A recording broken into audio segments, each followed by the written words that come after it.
Midnight Mass. And we'll talk about Midnight Mass. Ooh. And also, it's Very good show. It is Friday the 13th today, so before Valentine's Whoa. Day. Yeah, before Valentine's Day, we've actually got a spooky. Wow. We got a spooky Friday the 13th. That's cool. Yeah, that is cool. To talk about Midnight Mass. So I'd watched Midnight Mass. I thought it was fantastic. I wanted Dan to watch it. I showed Dan it. We finished it on Wednesday. It's only 7 episodes, 1 season. Dan, take it away. You tell me. So I had not really even knew about this show at all, only from you raving about it. I like this show. Yeah, and it must be bullshit. Yeah. Yeah, I was like, it can't be that good if it's only Conor. Oh, fuck off. And it was really interesting. We started it, and I was kind of a bit skeptical, but I liked the vibe. It was definitely. Well, I just, you never know after one episode. Like, it was interesting. I was definitely curious. And the show just kept kind of ramping it up and getting a bit crazier and getting weirder and wackier, but in a good way. And yeah, I think it really stuck to what it was going for. I think the performances are fucking phenomenal. There's the guy... Hamish Lancaster? Yeah, this guy in the poster. Who, oh shit, you got it up? Well, yeah, kind of. This guy at the top, who was in Gen V playing Cypher. Yes. He's fantastic. He's like really good. That performance is incredible, like generally. This this guy, very, very interesting character. And the woman I thought was super like crazy. Yeah, she did a fantastic job. This lady here. Yeah, depicting like a very devoutly religious, very wacky. Be not afraid. Like oof. It's such a fantastic show. Generally, it's so great. I love it. It's interesting too because it kind of not in a bad way, but it kind of jumps around in terms of being about a few different things. Like it starts off and it definitely is focused a little bit on the alcoholism of the main character. And I think it branches out as it goes on. It really covers a lot of different things, which I was kind of not really expecting to. And it definitely goes into religion and the concept of, it's called Midnight Mass. And I don't think they ever do a Midnight Mass. They do. They do it in episode 7. I mean, yeah, but I don't think they actually do a proper Mass. Not to spoil anything, but I'm not sure if they ever actually deliver Midnight Mass. So that's my... I hope someone got fired for that blunder. No. But the show really was fantastic. I found it so... Just an interesting take on small town religious community. It was an island too, which,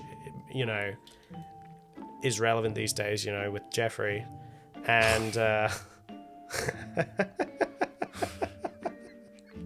just kidding around there, folks. I don't know, just kidding around. No, but it being an island, they incorporate like the fishing element and the beach and all this kinds of stuff. I think that's a really cool like setting for a horror show like that. And it is. Would you say it's a horror or a thriller? I think the biggest horror in it is and don't hate me for this, is the religion of Christianity. The religious like devotion. It does not get painted in a good light, and it's funny because I have a friend. I won't name it. I guess he'll get annoyed, but I have a friend who is a devoted Christian turned Catholic now. But he watched the show and he was like, "Great show, so good." And I was like, "Did you not think about what it was trying to say?" I think the main villain is religion. I think there's many ways you could interpretate it. Look, I don't want to get into spoilers because I think so many people. It was a flop. The show was a flop. No one watched it. Yeah. No one watched it, and it sucks that no one watched it because it was so great. From a directing, writing, acting standpoint. Totally. It is so well done, and it's only 7 episodes. You should watch it. There's not another season coming out. Trust me, when you finish it, you'll know why. But I genuinely think like it's just so great, and I think the religion. I don't think it painted a good picture for like Christianity, and I think the whole idea of the show is how far people will go for their religion. I don't disagree with that. I think that's a fair analysis. I wouldn't personally exactly say that religion is the ultimate villain per se, because I think that, and it does show that characters in the show can have their own personal relationship with faith and belief and religion, and it can exist without turning into something that's true bad. But I definitely see the criticism of the kinds of things that religion, or more so like organized religion, like churches and highly top down like religious communities, it can really, when led in the wrong direction, be used for very, very bad, takes advantage of folk and outcomes. Absolutely. And it can make people, you know, being vulnerable and being like wanting to find meaning in life can make you very susceptible to doing some crazy shit if the right person asks you to do it. Not to spoil it, I understand your take with that, but as I said the other night, again, not to spoil anything, I think that's a good take. But I would say this also, you know, how you said that like it didn't change some people. I also think, you know, you spoke about how with that whole idea of the alcoholism, and you said that maybe it didn't go anywhere. I think that near the end, it can be definitely perceived of what happens at the end as an addiction that's similar to drinking. Without spoiling anything, I see what you mean. I think what's so great about the show is that it makes you think. And you know, when I don't know about you, but when I finished it, I couldn't stop thinking about it for days. Like I thought about it, and I think that I almost call him Mike White again. It's Mike Flanagan. Yes. Is incredibly talented. I've actually, you know, Mike's interesting. Like I don't love everything that he does. This guy definitely stuck with me. This fella. Yeah, his performance is just so memorable. Yeah, he's genuinely, I think he would play a fantastic master in Doctor Who. Oh, now we're cooking. I think if I ever took over Doctor Who, I'd be like, you're playing the master, and I know the master's come back too much, but you will give the performance that's so fucking great. No, he is.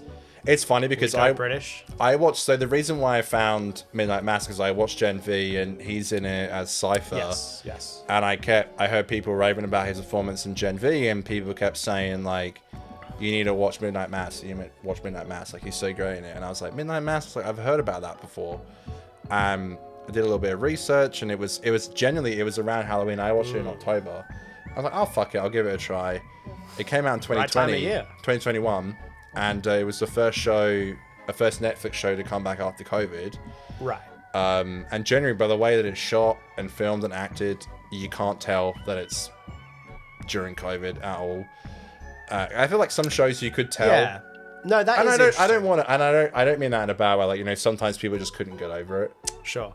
No, they definitely handled it in a way where, you know, we watched it in 2026 now, and I couldn't feel any COVID vibes. Like, obviously I understand it made it very hard to film traditional TV, but no, I think they navigated that really well. Well, not to, you know, I try not to talk about Doctor Who on the show because I have my own Doctor Who podcast, but a previous writer and showrunner for Doctor Who, Chris Chibnall, you know, he made a really good point. He was like, when he was making a series of Doctor Who when they were making Midnight Mass, you know, like... Right, during COVID, yeah. He was like, we were hearing stories about at ITV where they were struggling to film, like, Coronation Street, which is a standard, you know, soap. Yeah. How are we going to film Doctor Who? And I think that, like, the stuff they had to actually, you know, accomplish, like, making a TV show is hard enough. Oh, yeah. But to do it during COVID and for it to come out, I think that's a massive achievement for sure. This will be a show that I'll remember for a long time, and I will recommend it. And thank you for... You know, thank you for watching it with me. You know, I don't want to be that guy to be like, you know, oh, you got to watch this. But I did recommend it to Dan, and he didn't watch it. And I knew that he wouldn't watch it. So one night, I didn't tell him. I said, can I show you Midnight Mass? And I knew it was only 7 episodes. and now he's kissing my feet, thinking that I'm a god. But I'll leave this in your park. I think you should rewatch it, and I'll leave it there with that. But I think you should rewatch it. Fantastic. Well, folks out there, if you want to enjoy yourselves with a nice small town horror, then go ahead, check out Midnight Mass. It's a good, fun time. And thank you to the creators for making it. And thank you to Conor for recommending it. Yeah. Who can we forget? The most important person to thank? Scrubs Revival, now in production 5. This was during COVID. Now in production 5. Yeah.